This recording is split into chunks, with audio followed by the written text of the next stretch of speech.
जी बहुत स्वागत है आपका। अमृतकाल का बजट, ऐसा जो केवल 5 राज्यों के चुनावों की ओर नहीं देख रहा है, एक ऐसा बजट जो दूरगामी बजट है। इतना दूरगामी है कि वो दूर दूर तक दिखाई नहीं दे रहा है। तो दोस्तों, फाइनेंशियल ईयर 2022-23 का यूनियन बजट आ गया है और हमेशा की तरह वही बातें चल रही हैं जो पहले चलती थी, जो आगे भी चलेंगी कि मिडिल क्लास के लिए कुछ नहीं है, सैलरीड क्लास के लिए कुछ नहीं है, बेरोजगारों के लिए कुछ नहीं है, स्टूडेंट्स के लिए कुछ नहीं है, किसान और एमएसएमईज के लिए भी कुछ नहीं है। जब कांग्रेस का बजट आता था तो बीजेपी यही बात करती थी, अब जब बीजेपी का आ रहा है तो कांग्रेस यही बात कर रही है।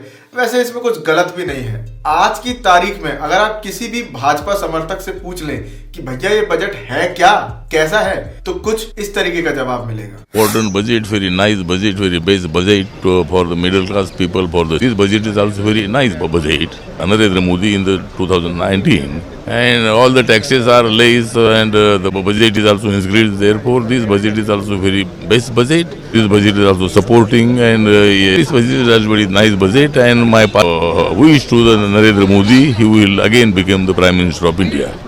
One word, best, BEST. तो दोस्तों, पहले तो आपको बता देते हैं कि बजट की हाइलाइट्स क्या हैं, आखिर इस बजट में है क्या। तो अभी जो आप कागज वाला पासपोर्ट यूज करते हैं, फाइनेंशियल ईयर 2022-23 में ई पासपोर्ट आ जाएगा। इसके अलावा इसी फाइनेंशियल ईयर में डिजिटल रुपए भी सरकार इंट्रोड्यूस करेगी। 75 डिजिटल बैंक खोले जाएंगे। इनकम टैक्स स्लैब में कोई बदलाव नहीं किया गया है। इनकम टैक्स अब आप 2 साल के अंदर भी फाइल कर सकते हैं। ईज ऑफ डूइंग बिजनेस को बढ़ावा दिया जाएगा। 400 नई वंदे भारत ट्रेनें चलाई जाएंगी, प्राइवेट ट्रेनें। 60 लाख नई नौकरियां देने का भी सरकार ने वादा किया है। अब वो बाद में ही पता चलेगा कि सरकारी नौकरियों की बात कर रहे थे या स्वरोजगार की। नहीं सारुण के यहाँ कुछ तो गड़बड़ है, क्योंकि पहले भी ऐसा ही बोल दिया था। जब ये बोला था कि हर साल 2 करोड़ रोजगार देंगे, तो यही बाद में बोल दिया था कि हम तो स्वरोजगार की बात कर रहे थे। खैर, लेकिन कॉर्पोरेट टैक्स में कॉर्पोरेट घरानों को राहत दे दी है। वही हम दो हमारे दो।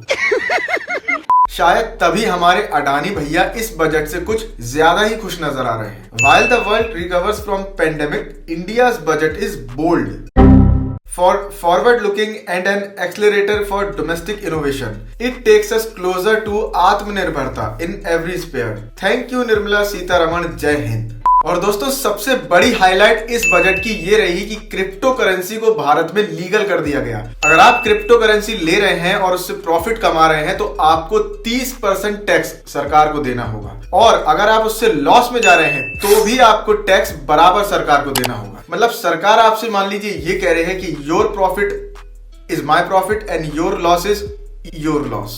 आप क्रोनोलॉजी समझ लीजिए। वैसे दोस्तों, इस बजट में गोदी मीडिया के लिए कितना पैसा एलोकेट किया गया इसकी जानकारी नहीं आई है अभी। थोड़ी मर्यादा रखिए। हाँ, एजुकेशन का बजट घटा दिया है। 2.67% से 2.64% कर दिया है। मतलब दोस्तों, मध्यम वर्गीय परिवारों के लिए ये बजट किसी सदमे से कम नहीं है, अगर उनको समझ में आ जाए तो। तैयार होके भंडारे में गया था, अंदर गया तो हलवा खत्म और बाहर आया तो चप्पल गायब। इस बजट को नाम दिया गया अमृतकाल का बजट, और इस बजट में अगले 25 सालों के विजन को दिखाया गया। जी हाँ, अभी की और पिछले 8 सालों की कोई बात नहीं है, अगले 25 सालों की बात है। तो अगर आज आप 1 साल के हैं तो 25 साल के हो जाएंगे, 25 के हैं तो 50 के हो जाएंगे, 50 के हैं तो 75 के हो जाएंगे, और 75 के हैं तो पता ही नहीं। दोस्तों, कोरोना की दूसरी लहर के दौरान जो परिवार उजड़ गए, इस बजट में उनके बारे में कोई बात नहीं है। इसके अलावा दोस्तों, 80 करोड़ लोग 5 किलो राशन पे पल रहे हैं, जैसा कि खुद सरकार बता रही है। 23 करोड़ लोग गरीबी रेखा के नीचे आ गए। न जाने कितने युवाओं के बीच में भयंकर बेरोजगारी है। उसके बाद भी इस बजट को अमृतकाल का बजट बताया गया है। धन्य हो निर्मला ताई।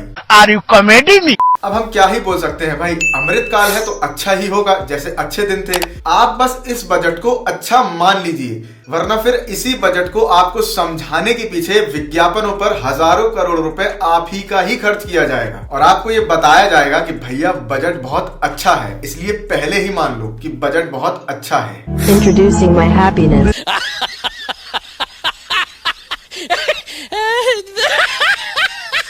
जैसा कि मैंने बताया कि इस बजट में अगले 25 साल का एक ब्लूप्रिंट रखा गया है। हर बात में भविष्य, फ्यूचर की ही बात की जा रही है। तो भारत के सिर्फ एक फ्यूचर का ही गेम बन के रह गया है। ना हमारे अतीत की बात होगी, ना हमारे प्रेजेंट की बात होगी, सिर्फ फ्यूचर दिखाया जाएगा कि भैया वैसा होगा और ऐसा होगा। हो कुछ भी नहीं रहा है।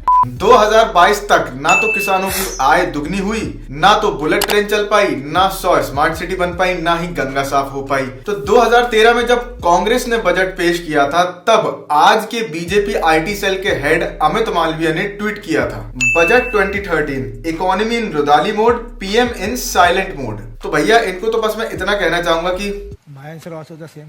Nothing. No difference. बाकी कुछ लोग ऐसे भी होते हैं जिनको कुछ समझ में ही नहीं आता ये बजट क्या है, क्या नहीं है, किसको क्या मिला, किसको क्या नहीं मिला। सुन्न पड़ जाते हैं ये सब बातें सुन के।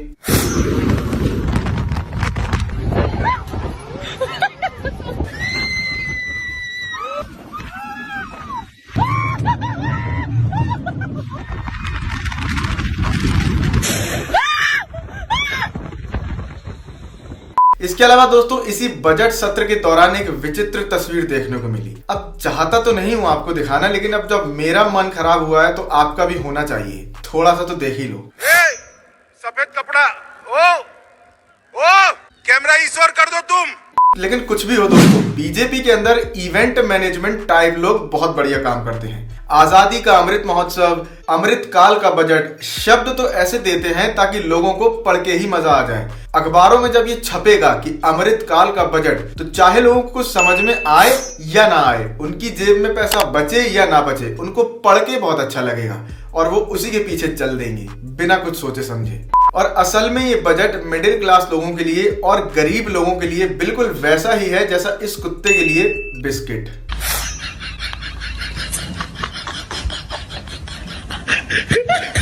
तो दोस्तों 25 साल बाद अगर आप रहें और हम भी रहें, हमारा ये चैनल भी रहे, तो इस बजट के क्या फायदे रहे ये आप हम लोगों को जरूर बताएं, चाहे जैसे बताएं। उससे पहले मिलते हैं आपसे अगली वीडियो में। तब तक के लिए जय हिंद, जय भारत। वीडियो पसंद आई हो तो वीडियो को लाइक करें, शेयर करें और चैनल को सब्सक्राइब जरूर कर लें। तो ऐसे सवालों को करने के लिए देखिए, एक तो बेसिक ट्रिक है, एक तो लाइक और शेयर ठोक दीजिए। महाकाल का लाइक और शेयर ठोक दीजिए। पूरा साल मेहनत करता हूं आपके लिए बेटा, ऐसा नहीं चलेगा, ऐसा नहीं चलेगा।